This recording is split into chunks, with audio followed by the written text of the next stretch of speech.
and immorality that cause a lot of decadence, especially with marriages and a lot of young people and adults. This is something that I've experienced personally through sexual addictions that cause a lot of problems, especially for people that are not married and even marriages that are broken due to this problem. So the project Anomaly is meant to come correct this thing through a rehabilitation movement. Basically, what we want to do with Anomaly is to reform the mindset and let them understand that some of the realities that are currently accepted as norms and cultures in our society are anomalies and abnormal things, and to also help people with resources, community support, and mental health programs, and also therapy, coaching, spiritual support that would help marriages that are broken through sexual addictions to recover and stand back, and to also help young people like me that are going through these sexual addictions and problems that they could not tell people, so help them bounce back and find their footing with a life free from sexual immoralities, to build a community that is filled with pure and purified people. So I'm Custodian 023 again, Kishiwara Alafadeko, and thank you so much. Please vote for this project. Thank you. My name is Gospel John, and I'm Custodian 012. Generally, the art and its related courses or career have been relegated and subjugated by our society. Our society have made the art feel so or look so inferior compared to its counterparts. I'm an advocate for the arts, and this has made me come up with this project titled Project Get Inspired. This project will inspire children across Nigeria. It will help discover and develop artistic talent, basically in the orphanages, in primary schools, and in rural communities, because we have to catch them young. Our society these days discourages children from venturing into the art because they feel it's not lucrative or it doesn't add anything to the society. So this project will help encourage talents in arts. And then as a result of that, it will also give scholarship to children who have been discovered so that they can venture into art-related courses in tertiary and vocational institutes. In 2012, I was denied a scholarship, a community scholarship, because I belong to the ACT. The organizers of those scholarships categorically told me that I will not be given the scholarship after I scored the highest and was qualified for it, that they will not be giving it to me because I belong to the art, and so I cannot contribute anything positive to the society, that they will rather give it to those in the engineering, law, or even medicine. As a matter of fact, this is the experience that baited this project. I want to be an advocate for the art. I want to encourage Nigerian children, especially in the orphanages, in primary school, and in rural community, to take up careers in the art. I want you to support my projects. Support my project and let us touch lives. Hi guys, my name is Saul Wilfred, Solomon Wilfred. I'm custodian number 11011. My project actually is Women, Widowers and Widows Empowerment Program. Widowers and Widows Empowerment Program. You wonder why I'm starting with widowers and not widows. And because society has, over the years, neglected widowers. You know, they've been through their own stuff too. You know, especially I'm focusing on couples who have probably loved their spouses 5 years and below. You know, marriages 5 years and below. Imagine being married for 3, 2, 4 years and then losing your spouse. The shock, the stigma, the insults, the uncertainties, the depression, the suicidal thoughts, you know, and it's so funny that these people are being neglected in our society today, especially the men.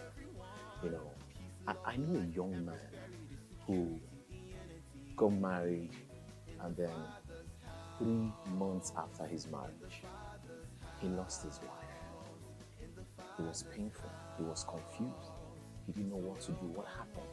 You know, people asked him to get married again. But you see, that's the problem.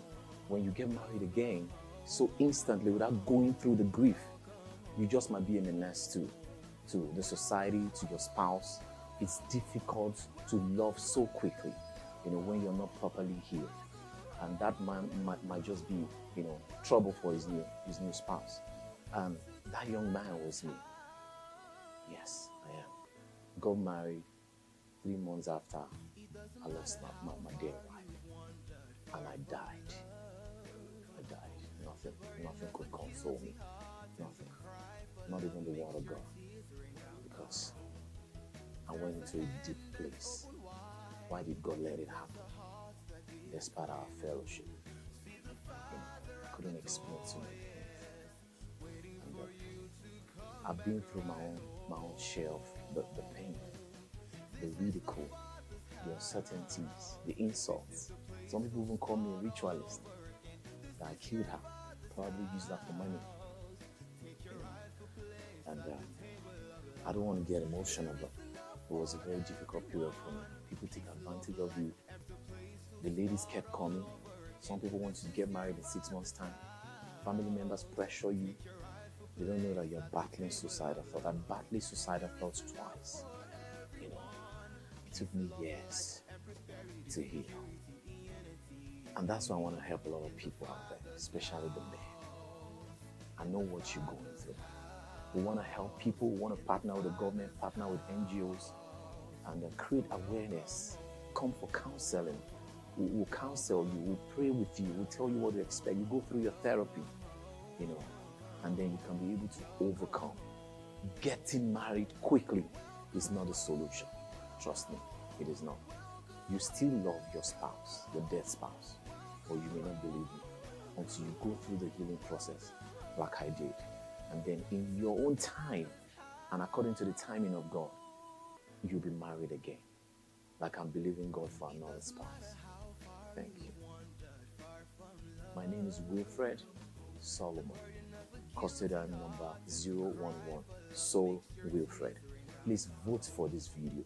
Let's help empower a lot of widows and widowers out there who are confused, battered, shattered, and don't know what they are going through or what is going through there. Kindly vote for this project. Let's help a lot of young men and women out there who are married 5 years and below, suddenly lose their spouses and don't know what has hit them. They need help. Trust me. Thank you. Hello everyone, my name is Tony Greatness, custodian 017. And my project is called Switch. Switch is a mind shifter. And we've discovered that a lot of people who go through formal education have no skill, and as such they come up looking for jobs. So Switch is, we seek to equip and impact young people from primary 6 to SS3, secondary school dropouts, and those who could not afford the formal education. So with vocational skill, monetized vocational skills, what they can do to become somebody, such as graphic designing, fashion designing, presenting, acting, singing, songwriters, music production, animation, cinematography, and name them all. And then the people we are targeting to equip with these ideas would be the young guys from the inner city, orphans in the orphanage homes, those who have no faith in themselves anymore, that's just living life whatever every day brings. So our stakeholders would be government bodies, diplomatic agencies, religious bodies, churches in particular. We work with NGOs, individuals, stars and influencers, people who would help us amplify this. So we are looking at a yearly event which will showcase our artists that we've groomed, and then with other stars. And it's a fundraiser. The yearly event is called the Switch Concert, which will raise money for us to provide shelter. There's what we call Switch Shelter for aged people who are living in indecent environment, those in the rural communities, those in the rural communities in urban cities. Yes, in the forgotten places of the urban cities. Yeah, we are so busy we don't remember them, the widows and the rest of them. And I want you to, as you watch now, I beg, please, Ejo, Biko, vote for this project. Vote for this project. My name remains Tony Greatness, custodian 017. Please and please, yes, thank you. Thank you. As you don't vote, tell your friend to tell another friend. Please vote for Project Switch. It will cost, we'll produce 360 on a minimal in on all the states collectively in Nigeria, 360 per year.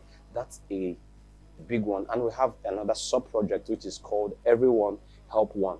So we raise these people, they begin to help one. So you multiply 360 by 360, you know how many will be. We'll make Nigeria the great Nigeria that we dream. Thank you so much. Custodian Tony Greatness 017. Thank you so much. Hey, you don't vote again. I like that one. Thank you. My name is Samuel Sani, Custodian 022 of the Father's House reality TV show. So, this saying says, an idle man is the devil's workshop. Why don't you take that mind, equip it, and then make it have his own workshop? Now, this is what brings about Project Feed the Mind. Now, Project Feed the Mind can also be said as a skill acquisition comprising of music production, cinematography, graphic design, and interior design. So yeah, this is what we do. We will get equipped, then equip youths, Nigerian youths from different states of the Federation. After that, they will undergo a 6-month training, then be graduated, then be equipped with those materials or equipment so that they could also replicate what has been done to them. So this is the project. I urge you all to vote for this project so it will win the Father's blessing. Hi everyone, I'm David, Custodian 24.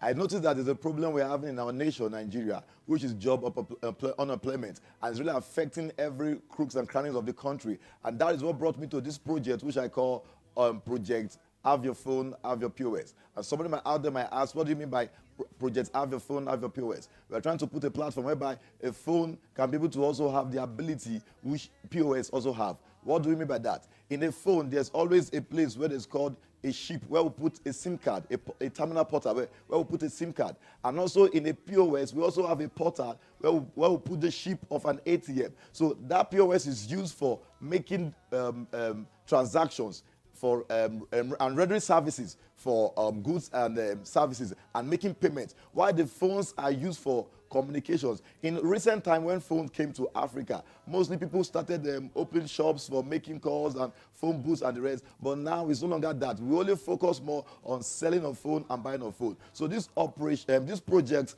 Have Your Phone, Have Your POS, is a project which we are trying to make sure that we can be able to match both the phone and the POS. The reason I would like you to vote for this project is to support this project is because this project is going to employ, it's going to bring employment to the country, to the nations, and it's going to make over 10 million Nigerian youths to be empowered financially, because the major thing is to remove hunger from the country. And this project is a very robust project because it's going to have it's either going to be done either through hardware or software. That is to say, there can be a program that can be installed, can be created or manufactured into the phone that can allow a POS that can bring the features or the profiles of POS machine into the phone. So that project, Have Your Phone, Have Your POS, is going to be like merging both a phone and a POS. That is to create jobs, because we believe that in Nigeria now, almost every Nigerian has a phone. But the question now is, how does that phone brings back finances into your pocket in another channel? We just talk about maybe internet, Facebook, Instagram, and other things, but we have different dimensions and diversities of whereby we can turn this thing to become a financial revenue to us. And I believe that everybody also know what POS is used to do. POS is used for making transactions of payments for goods and services. So when these both things are being merged, it is possible to eradicate poverty in the country. So I'd like you to vote for this project. Thank you very much. Remember, I'm David, Custodian 24. My name is Nessie Ifunanya Ajike, Custodian number 016. I'm actually going to be talking about a personal project I'm working on, which is the Nigeria Fashion Talent Discovery Project. Now, this project was bettered as a result of my pain concerning the indecent dressing among our Nigerian girls today, all in the name of fashion.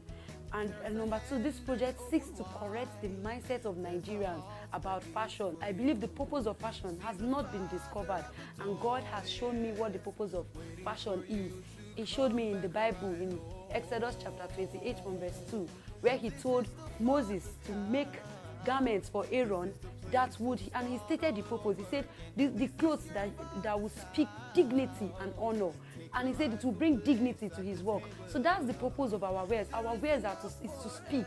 When you dress, your dress speaks dignity and honor. Thirdly, I've also noticed the problem of we have so many tailors littered around the streets of every state, but yet little impact. We have little impact, and these tailors are not growing, all because they are yet to understand that the fashion world has moved beyond you acquiring the skill of tailoring, knowing how to make clothes and to be able to climb machine and all. No, it has gone beyond that. It has gone into fashion designing. You're able to create designs for yourself, fashion modeling, how you're able to model your products, fashion marketing, how you're able to put your product out there. They don't know all these things, and that's why they are not growing. So this project also seeks to correct that. The project focuses on Nigerian young girls between the age of 13 to 20 years. And I'm focusing on the young girls because I believe that the young girls are actually neglected, especially in the northern states where they don't believe in educating the young child. So I'm like, if they are not educated, they should be skilled. This project is going to solve the problem of indecency, immorality. Yes, because the reason why do we have rape cases and all is the indecent dressing of our young girls that is causing the rape cases we have in fornication, the immorality, high rate of immorality in our country. So I believe that this project will help to curtail this. Then number 2, it will improve Nigerian made wares. And then number 3, it will place Nigeria on the world fashion map. When I leave the father's house, basically that there are lots of people who have issues maintaining a job or even having a job in the first place. Many people can't take care of themselves. Many people can't have a livelihood, which is a very major problem in Nigeria. And because of this, we have increasing rates in poverty, we have increasing rates in crimes, because of the fact that people cannot have jobs and they find any way to get money. We have the unemployment rate, which is skyrocketing every day. We're being told that there are no jobs for us, which is a major problem. And this is where my project comes in. I call it Project Helping Hands. It comes in threefold. We have the skill acquisition aspect, we have the empowerment aspect, and we have the helping the needy aspect. We have 5 major skills. We have the baking, we have tie and dye, we have bag making, we have shoe making, and we have crocheting. These are the major aspects that we've picked. Now we are empowering these people to also go into the economy to be very good. That's where this empowerment comes in. So we train them very well, not 2 classes, not 2 months, not 2 weeks, but at least 2 months training. They are very good, and then we are empowering them to go in. And we also deal in mentorship, so they can ask questions constantly to make sure that they are very good at what they do, and they can always come back and follow us. Now the helping the needy part is part of the project as well. For each and